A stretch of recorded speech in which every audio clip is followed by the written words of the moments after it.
नमस्कार, मैं doctor PC आचार्य, सह आचार्य हिंदी विभाग, डॉक्टर बी.आर. अम्बेडकर राजकीय महाविद्यालय, श्री गंगानगर से आपसे मुखातिब हूँ।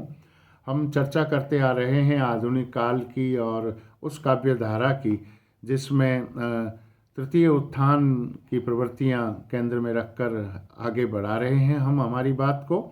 तृतीय उत्थान की प्रवृत्तियों के इस संक्षिप्त से विवरण से ब्रजभाषा काव्य परंपरा के अतिरिक्त इस समय चलने वाली खड़ी बोली की तीन मुख्य धाराएं हमारे सामने स्पष्ट हुई है।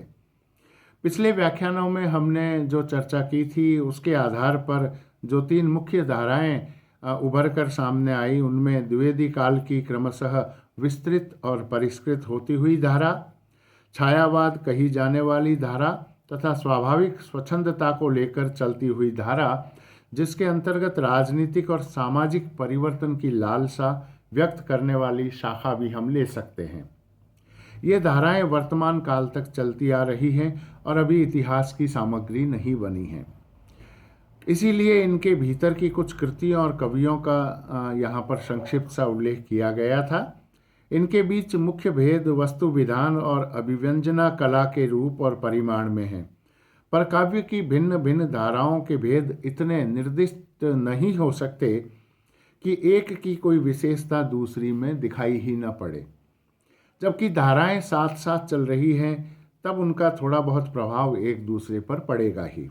एक धारा का कवि दूसरी धारा की किसी विशेषता में भी अपनी कुछ निपुणता दिखाने की कभी कभी इच्छा कर सकता है। धाराओं का विभाग सबसे अधिक सामान्य प्रवृत्ति देखकर ही किया जा सकता है। फिर भी दो चार कवि ऐसे रह जाएंगे जिनमें सब धाराओं की विशेषताएं समान रूप से पाई जाएंगी, जिनकी रचनाओं का स्वरूप भी मिला जुला सा होगा। कुछ विशेष प्रवृत्ति होगी भी तो व्यक्तिगत होगी। अगले व्याख्यान में हम ब्रजभाषा काव्य परंपरा पर चर्चा करेंगे। द्वितीयोत्थान के अंत में ब्रजभाषा की काव्य परंपरा चली आ रही थी।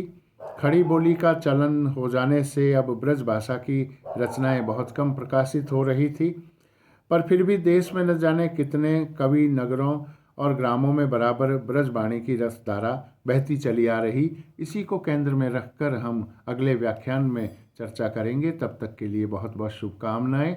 जय हिंद, जय भारत।